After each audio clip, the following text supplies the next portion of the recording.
Well, hello. I'm here with Caitlin to talk about psych stuff. Caitlin's got quite a bit of it, starting with screen time not being bad for kids, perhaps. Well, I mean, it's bad for kids, but not terrible. um, so yeah, let's talk about screen time for kids. I remember when I was studying child development, that was a big topic of discussion. There's a lot of teachers, a lot of people going into child development who are going there because they don't like technology. They specifically don't want a tech job. They want to work with people. And there is this natural is always better mentality. And that always rubbed me in the wrong way because as someone who loved technology and wants to expose the children that want to learn about technology to technology, I find that mindset a little backwards. That's not to say every child needs to be a computer whiz, but there are kids out there that are going to like computers, and it's best to expose them to things that they want to learn about, as opposed to being like, no, computer's bad, play with this instead. So this has been a topic of contention for a while. How are we ruining our kids by putting them in front of screens? Well, kind of, but not really, according to this new study.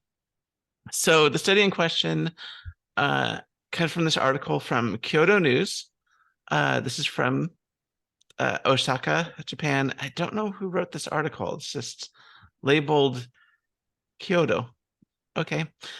So these people in Osaka looked at children and their iPad usage.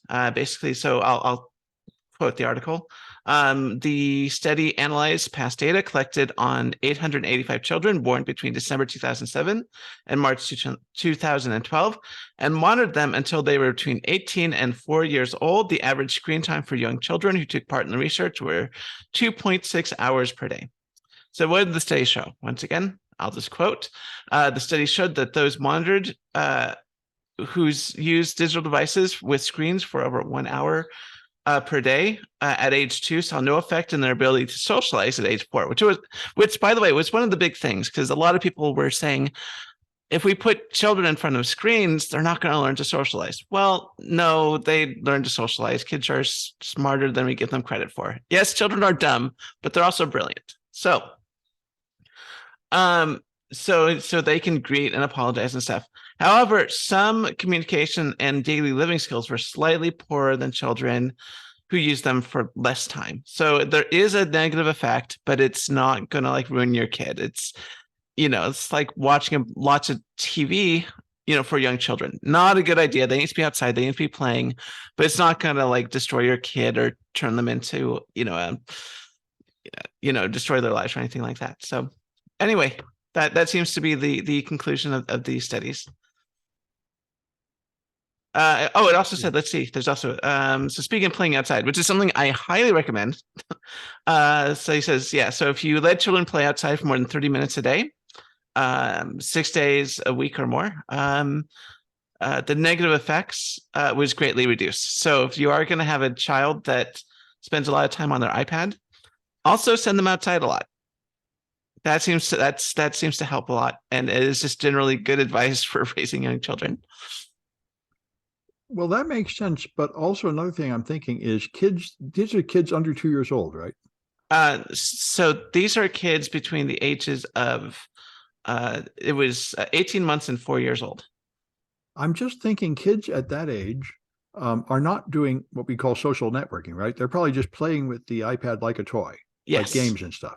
exactly. And see, I think that's why I think I'm not too surprised by that. It seems to me like the iPad would be about the same as like a toy with beads you can move around or something. It's just a toy. No, I mean it's a little bit more than that. So one of the issues with the iPad is that it plays by itself, and this is one of those reasons why I'm sort of against like robotic toys for children. You would think I would love robotic toys that moves themselves, but you actually want the child to move the toy themselves, to feel the toy, to get the toy to do things. When children are put in front of iPads, it's usually not to play complex games, or anything like that. It's to watch YouTube, right? It's basically a TV. They're watching kids YouTube. They're and as it's understandable. Parenting is hard. You want your child to goddamn shut the hell up You throw them in front of an iPad and you put on Baby Shark for them, and whatever. I understand it. I mean, I'm not. I get it.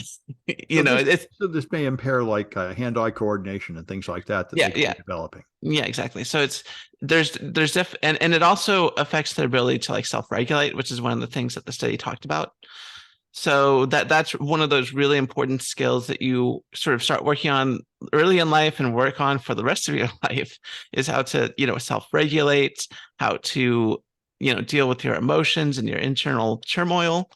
This is something that's especially very difficult for children. But it's harder when you give them, when you deal with their internal turmoil by putting them in front of YouTube. Just forget about it. I mean, it doesn't teach them the skills to cope with their emotions. Well, for that, I think they'd have to be interacting with other kids, right? And that's part of it. They want to be interacting with other kids. They also, like I said, there's also a physical component. Play is kids' work. So they need to be outside. They need to be, running and exploring the world. I mean, there's certain things that kids need to learn that aren't in textbooks. And I'm not talking about, like socialization, although that's part of it. I'm talking about things like complex physics. Yeah. What happens? So this is a circle, right? Mm-hmm. What happens when you turn it like this? From our perspective, it becomes an oval. And this is called projection. And this is the sort of stuff that children need to learn. They need to feel how things feel. They need to understand, different textures of the world around them. I mean, it's complex physics that they're trying to integrate with their nervous system. And we don't call it that, but that's what they're doing. Yeah. And I remember I've got a friend that studied this stuff too, and they have to do climbing on things and falling off things and finding out that things are heavy and stuff like that. Right. Yep. They need to do their scientific experimentation regarding gravity. Yeah.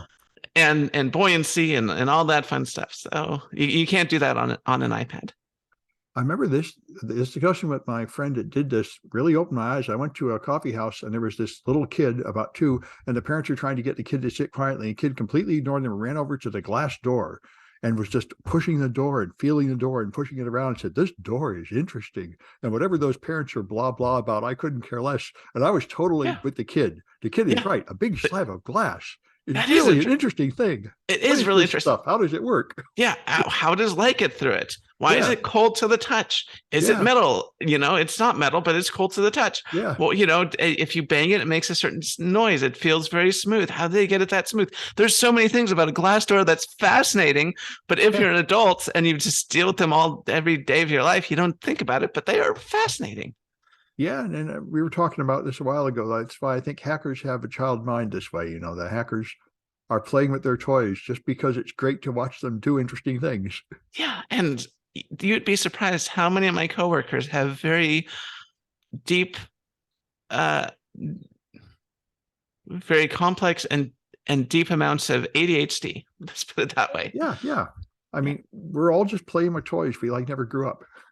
Well, we grew up, but so there's some intelligence studies, and they looked at the intelligences of adults versus children, and it turns out that most adults are smarter than children because they've obviously had more times to grow and learn and stuff like that. But there's one thing that the children do much better than adults, and that is sort of creative exploration.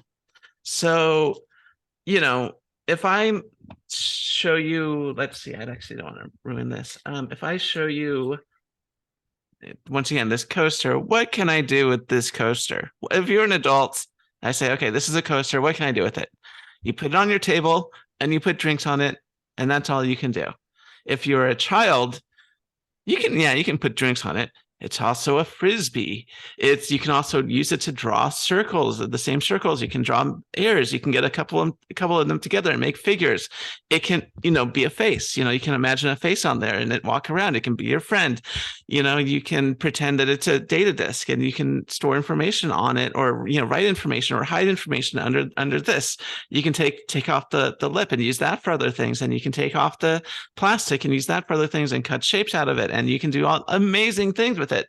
And that's sort of things that children can do really well. Adults cannot. And that's why I have a job in information security, because adults forget you can do other things than the intended purpose with an object. Exactly. So they ask for your name on a web form. You throw in instead 4,096 bytes and some shellcode instead, and see how that works. That's right. No, and this is why you have to not be like all stressed and goal oriented and pressing to achieve the most by a deadline, or you won't be able to play and look at these alternative things.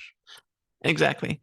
And yeah, having ADHD, helps in that, creative exploration mindset that children do well, which is why you do see a lot of hackers with ADHD. So yeah.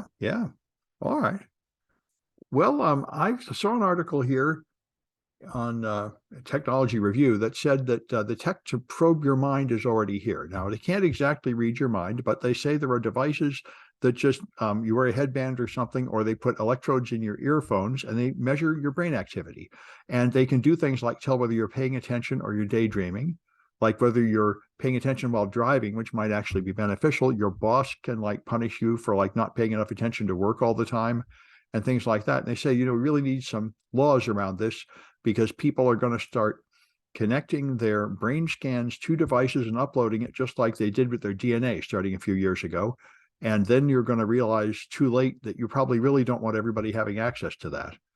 And they had examples of this that I was interested to find, like Coors. Coors wanted to have commercials during the Super Bowl, but they can't, because the Super Bowl has an exclusive contract with some other beer company, probably Bud or something. So they said, where could we put commercials? And so they tried putting commercials in people's dreams, and it worked. They paid people or got volunteers to like watch images of mountain vistas and clear mountain streams and Coors beer before they go to sleep. And then they woke them up during REM sleep, and sure enough, they're dreaming about Coors commercials. They said, we could put commercials in their mind. And then the other one I thought was great is they tested the brain scans of people and compared it to their political ideology. This is at osu.edu, Ohio State University, from 2022, and they found that it's extremely effective. They can tell Republicans from Democrats by your brain scan, and not when giving you some task related to politics. For example, just doing nothing. They can tell by the pattern of your brain whether you're Republican or Democrat, or doing some simple task like playing some competitive game or something. So this strongly reinforces what I've been reading in a book for a while that suggests that the conservative mind is just very different than the liberal mind.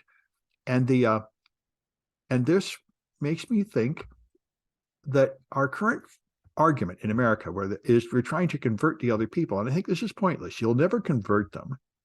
What you need to do is communicate with them and recognize that they think differently than you. And yet, if we have 2 points of view, we might possibly reach a good conclusion. But convincing them to stop thinking the way they think and think the way I think is not a reasonable goal, and probably not wise at all. And so I was very pleased. I look at the late night TV shows on YouTube, and Al Franken is on one of the late night shows, and he said, I have Lindsey Graham. And I said, this is a joke, right? He's going to have a Lindsey Graham imitator. No, he really has Lindsey Graham. And Lindsey Graham appears. He's a flaming liberal, of course. And Lindsey Graham appears, and he defends Trump. He defends the Republican Party, and he's polite and civil about it. And they get along. I knew they respected each other. And we really need a lot more of this. People on very opposite sides politically need to actually talk to each other and communicate, rather than hitting each over the head with things and demanding that they change. So anyway, I thought that was that's where it took me. I thought it was very interesting. So yeah, I did see that Daily Show with Al Franken, and I was impressed. I never watched the interviews, but he came on and he said, "Hey, I have Lindsey Graham on tonight." I'm like, okay, I'm going to skip the monologue, straight to Lindsey Graham, see how that works. I've heard these stories where, Al Franken would say, who's the funniest person in Congress? And he would say, oh, it's Lindsey Graham. Like, what? Yeah, they've been friends forever. Yeah. And I know that. And this is, they don't have to hate each other just because they're on the opposite sides on things. I mean, and that's really true. So one of the things that I think a lot of people don't get if you're exposed to a lot of liberal or conservative propaganda is that the people in Congress, by and large, have to work together. And they're not as animalistic to each other as the propaganda would have people believe. That's designed to make you animalistic towards the other side. But the people who have to go to Congress, actually have to work with these people. And it's a problem because the propaganda that was designed to get the people upset, sort of those people got elected once in a while. And you have people like Marjorie Taylor Greene, Right. who totally, believes that the propaganda she was told. But by and large, most Republicans, most Democrats just have to work together, and they have to do stupid government stuff, like pass an economics package, regulation, Mhm. banking, boring stuff I couldn't even begin to describe. And that's most of their day. It's not fighting over culture war issues. It's stupid political stuff they have to get done. Well, this is what politics is supposed to be, is like being an ambassador to a country that you're nearly at war with, and you're polite and get along with people, even though you have a disagreement. Right. Yeah. Exactly. So yeah, I very much enjoyed that interview. Yeah. And I hope Al Franken, I mean, I know he's like 71 years old, but it'd be great if he got more than a week at the Daily Show, because like he would make a really good host given his background. Yeah, and logically getting back into comedy is probably his natural place in the world. I remember I listened to his podcast, and he said one time, I wish I was still there when they interviewed that Supreme Court justice, the young female one that, and they asked her, like, if you have an insurrection and you try to like stop the counting of the votes, is that a crime? And she's like, oh, gee, I don't know. I can't really say anything about that. I'd have to, that would be like too complicated. And Al said, if I was there, I'd say, okay, I remember yesterday, that was a hard one. How about this? Grand theft auto. Is that a crime? And the senator said, we miss you in the Senate, Al. We wish you were still there. Yeah, it's really, yeah. I mean, on the one hand, so I don't know if people remember what happened. Al Franken was a senator, but it during the Me Too movement, it turned out that while he was on USO tour, he did something that was slightly inappropriate, as a quote unquote joke. It wasn't funny. He essentially like put his, hands over a woman's chest and was like, ha ha ha. And it wasn't really funny. But it wasn't actual, he didn't actually like assault anyone. It was just a really poor taste in joke. And he should have gone in trouble for it. Don't get me wrong. But it was Me Too. And at the time, people were saying, no tolerance, no tolerance, no tolerance. And the right was like, oh, really? No tolerance. Well, what about this Al Franken person who did this? Now, the person who he, did this to, said, no, I don't want him fired or anything like that. It's just apology is fine. But the right were like, hey, you're getting all of our people canceled because of this stuff. What about Al Franken? And Al Franken was like, you know what, you're right. I'll resign. And he resigned. And there was really no reason for him to.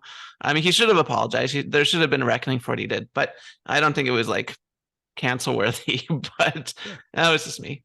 And yeah. Yeah, the same thing happened at CNN recently. Like the president of CNN had a consensual romantic affair with someone on the staff. Everybody knew about it. It was fine. And they pushed him out of the position of president just for that. It's very strange. Seems like a crazy overreaction to a very small offense. Yeah. I mean, normally when we talk about like sexual assault, I mean, it can be really serious. You can have,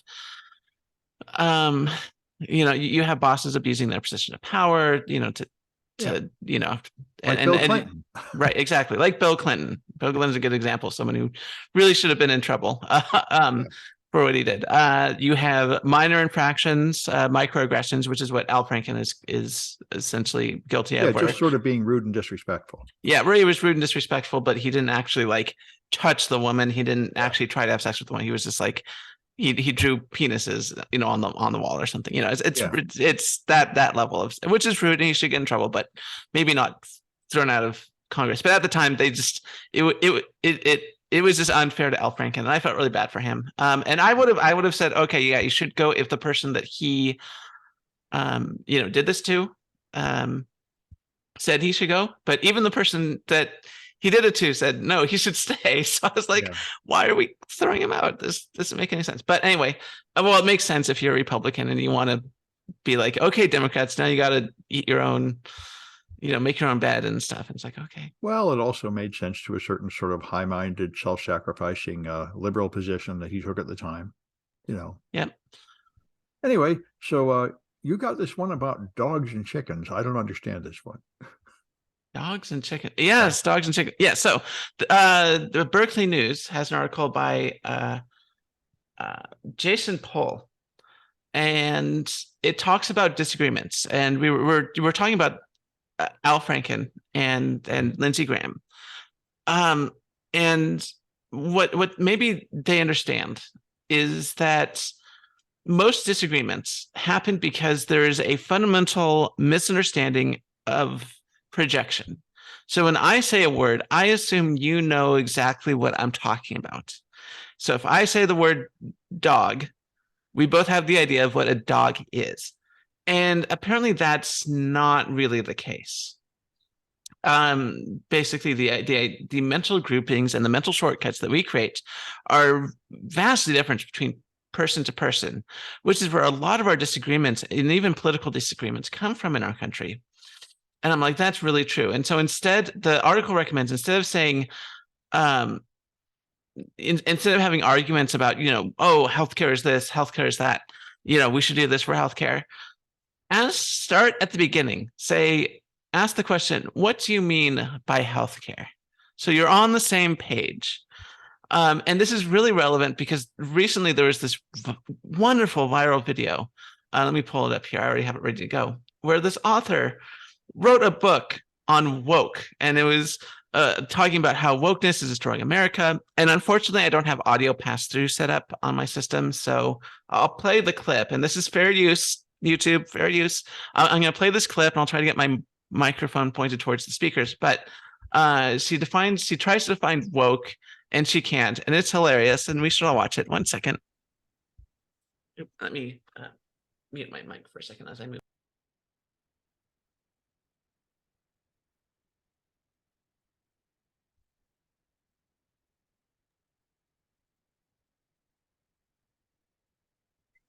This noted conservative, who this week struggled to come up with her own definition.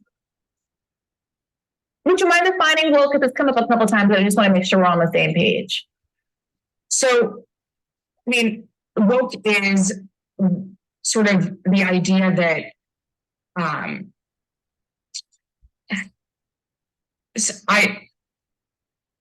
this is going to be one of those moments that goes viral. I mean, woke is something that's very hard to define, and we've spent an entire chapter defining it.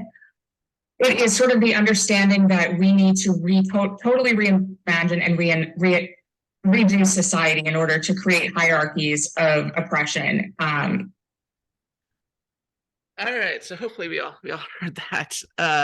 Her definition of woke is to totally redo society to make hierarchies of oppression. And so, if you are, and she wrote the book, she literally wrote the book on wokeness. and if you are someone who says, hey, I'm woke, I studied historical oppression, and I want it to end. And you're trying to have a discussion about whether or not wokeness is good. If you're laboring under these two different conceptions, like wokeness basically being one, educated, or two, creating systems of hierarchies of oppression, I mean, the definitions are so diametrically opposed to each other. And this is where a lot of our disagreements come from, is that you really need to start on, you can't assume everyone has the same fundamental meanings of words as you do. In this article, like I said, it goes into details and sort of gives the evidence for that. So, no, I think that's a very good example, because I think it means something very different to people on the right and people on the left. And it's not that they are not looking at the same thing, they're interpreting it differently and how it would affect their life. It's not just interpreting, it's fundamentally redefining. Yeah, on both sides. So the definitions are different. Well, yeah, I think this is why you need to have real democracy, real people really talk, because you pass some rule that you think is perfectly fine. Like, let's get rid of abortion because that's bad. And then a bunch of people have a real problem with that. You have to listen to them. Why is it you have a problem with this thing that seems completely clear to me? Exactly. And instead of starting there, this article says, instead of saying, why do you have a problem with abortion? You should start with, can we please define abortion? Well, I suppose that's true too. Yeah. Yes. That's why you need these long, irritating discussions in political, in Senate and stuff to try to figure these things out. Exactly. All right. Anyway, I went to down south and they had all these signs about anti-Semitism up, and I was looking at it, and there's another article out of the many showing that anti-Semitism has doubled on Twitter, number of anti-Semitic accounts, number of anti-Semitic comments. And I was amazed just yesterday when Trump said he's going to get arrested today. And they waited to see what DeSantis would say. What DeSantis said is, well, it's a Soros-funded prosecutor, so that makes it bad. And so I've watched, as since Trump, the blatant anti-Semitism of the Republicans openly and their followers has just gone way up. It used to be something they would have to hint at subtly, but now it's right out in the open and growing massively. And, it's pretty shocking to watch what happens. And this raises the interesting question. We have a lot of bigots in our society. And is it better, like Elon Musk thinks, for them to openly say what they want, and that will create peace? And he thinks he's saving the world by having a total freedom of speech on Twitter, so people can just have hate speech and abuse all the time. And he says, by making them shut up, you just split the society into pieces. This is how you'll really create peace in our culture, is when people can communicate with each other. And yet somehow that doesn't seem to be communication that does any good. All that does is drive all the liberals off Twitter. So, Right. It's the interesting issue. How do you get people to stop separating into like cloistered communities where they hide from the other people? Is that even what you want? It reminds me when I was a kid of the issue of busing and trying to stop the racial segregation of the schools. A very similar argument. Is it better to keep these people apart or to mix them together? Right. And the other thing that comes to mind is that the current big target right now for the Republican Party is, like usual, the LGBT community, or just LGBT people, I should say. I don't know if there's a single community of these people, but it's LGBT people. And and they're going after like drag shows and stuff. But just remember, it doesn't stop there. It never just stops there. And we're seeing it already. There were Republicans, or I should say bigots. Not all Republicans are bigots, but a lot of the bills being passed are by Republican-led legislatures. Anyway, but yeah, a lot of bigots, are coming out of the closet and leapfrogging from anti-LGBT to anti people of color to anti-Jewish, and so we're all sort of in this pot, unless you are like Mr. straight white cishet male Sam Bound or something. Well, what Gandhi said, which I think is quite correct, is if you think that way, everybody is terrified because you could slip. And this is why so many of the crusaders turn out to be soliciting sex from a man in the bathroom, because nobody really is in that special group. Everybody has some hidden secret that means they're actually not really a perfect representative of the Aryan ideal, and they're afraid people will find out. Exactly. There's very few people who are just perfectly, straight, white, male, no weird sexual proclivities, no background where they have any sort of Jewish or Black or people of color, heritage. There are very few. Even if you think like, hey, I am white, I'm a male. Even if you think that, trust me, if we do a genetic scan, you'll be very surprised. No, I think it's literally zero. I mean, there are mythic heroes and like heroes in cowboy movies that pretend to be that super straight guy, and then it turns out that the actor is actually gay or something. Nobody lives up to that. It's an impossible ideal. Right. So just remember, people, it doesn't end, after that one group you personally don't like, gets beaten up on. It expands outward. So it's best to stop it before it gets out of hand. Yep. Yep. I think the best we can do is there's always a sort of simmering amount of bigotry waiting to emerge, but I think the best we can do is sort of crush it down and limit it. I think our goal should be to crush it, period.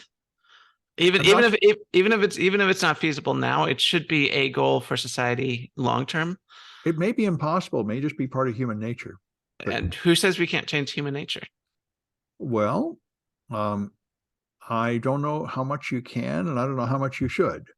I think eliminating bigotry is something that I'm willing to change about human nature. I mean, well, when you start to have a war, all wars are pretty much bigotry. You get your team together to go kill the other enemy team and no longer regard them as human and wipe them out. And sooner or later, you do have to go to war now and then. And that's pretty much controlled exploitation of bigotry.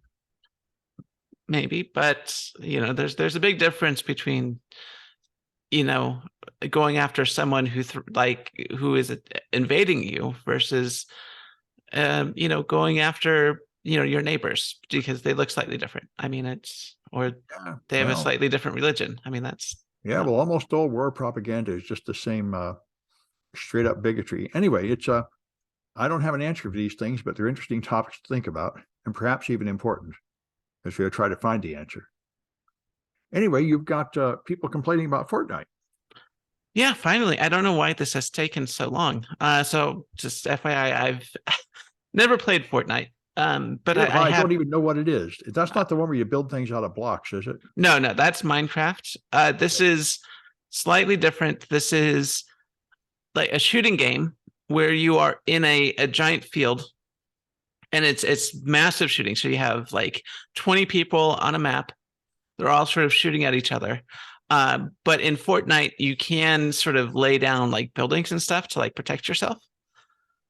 And the problem is that this is really popular among kids. So my nephews play Fortnite and they love it. They think it's great, but it's monetized. Like it's free to play, but it has all the free to play trappings you see in like adult mobile games, including like straight up gambling games like Slotomania or something, where they basically addict kids to this game and then have a never ending source of revenue from the players. So it's one thing if you make a game, you sell it for $50 and then that's it. It's like a box of cookies. That's fine. Even if they want to sell Fortnite and all its pieces for like $100 and all its expansions, whatever. The problem with these games is that you can keep spending and you can keep spending and you can keep spending. And if you're a kid and you don't understand what money is, the real value of money, this can be a big problem, especially when the game itself is an advertisement to get you to spend more money. And they use every trick in the book that you see, like, for example, in casinos. If you go into a casino, they have all these little mind tricks they play on you. So they have the bright lights, they have the sounds, they have the ugly carpet that keeps you looking up. They make it like this confusing mess on purpose. There's all these tricks that they do to get you to forget time. Like if you go into a casino, you'll find that there's like no windows. This is so you'll forget what time it is and you'll keep playing. Oh, it's 7 p.m. If you say so, whatever. It doesn't feel like 7 p.m. Like there's so many little tricks, psychological tricks.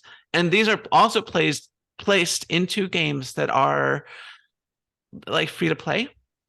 And it triggers the same part of the brain. So like in gambling, I think if you've never gambled, you think people are just trying to get rich quick, but that's not the case at all. It's the adrenaline that you get from gambling that people are after. It's almost like a high. And they have those same similar mechanics, only that this time the casino doesn't even have to give out money.